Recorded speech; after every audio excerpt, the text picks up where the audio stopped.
Lok Sabha election എത്തുന്നതോടെ സ്ഥാനാർത്ഥികളെല്ലാം പ്രചരണത്തിന്റെ തിരക്കിലാണ്. BJP. സ്ഥാനാർത്ഥികൾക്ക് കരുത്തേകിക്കൊണ്ട് പ്രധാനമന്ത്രി നരേന്ദ്രമോദിയും 15-ന് കേരളത്തിലേക്ക് എത്തുന്നുണ്ട്. എൻ.ഡി.എ സ്ഥാനാർത്ഥി അനിൽ ആന്റണിയുടെ തെരഞ്ഞെടുപ്പ് പ്രചരണത്തിനായി പ്രധാനമന്ത്രി നരേന്ദ്രമോദി പത്തനംതിട്ടയിൽ എത്തുമെന്നും ഉറപ്പായിട്ടുണ്ട്. മാർച്ച് 17 രാവിലെ 10-ന് പത്തനംതിട്ട നഗരത്തിൽ നടക്കുന്ന പൊതുസമ്മേളനത്തിൽ പ്രധാനമന്ത്രി പ്രസംഗിക്കുമെന്നാണ് പുറത്തുവരുന്ന വാർത്തകൾ. മോദി ആന്റണിയുടെ മകന് വേണ്ടി പ്രചരണത്തിനെത്തുമ്പോൾ വിഷയം ദേശീയ തലത്തിലും വലിയ വാർത്തകളിൽ നിറയും. ഇതാണ് ബി.ജെ.പി. ലക്ഷ്യമിടുന്നത്.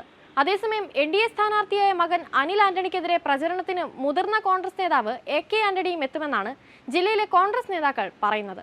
ആന്റണി ക്ഷണം സ്വീകരിച്ചാൽ കേരള രാഷ്ട്രീയത്തിൽ അത് തീപാറുന്ന പോരാട്ടം തന്നെയാകും. എതിരാളിയായി പരിഗണിക്കുന്നില്ലെന്നും കോൺഗ്രസിന്റെ ഒരു വോട്ടും അനിൽ ആന്റണിക്ക് പോകില്ലെന്നുമാണ് നേതാക്കൾ പറയുന്നത്.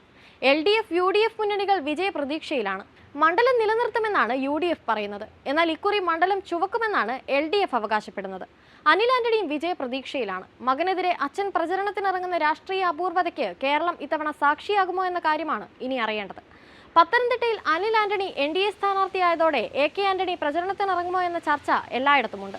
അനിൽ BJP-യിൽ പ്രവേശിച്ച അന്ന് ആന്റണി അതേക്കുറിച്ച് പ്രതികരിച്ചിരുന്നു. അക്കാര്യത്തിൽ ആദ്യത്തെയും അവസാനത്തെയും പ്രതികരണമായിരിക്കുമെന്നും ആന്റണി വ്യക്തമാക്കിയിരുന്നു. പിന്നീട് ഒരിക്കലും ആന്റണി മകന്റെ രാഷ്ട്രീയ ചുവടുമാറ്റത്തെക്കുറിച്ച് സംസാരിച്ചിട്ടില്ല. അങ്ങനെ ഇരിക്കുമ്പോഴായിരുന്നു ഉമ്മൻചാണ്ടിയുടെ നിര്യാണത്തെ തുടർന്ന് പുതുപ്പള്ളി ഉപതെരഞ്ഞെടുപ്പ്.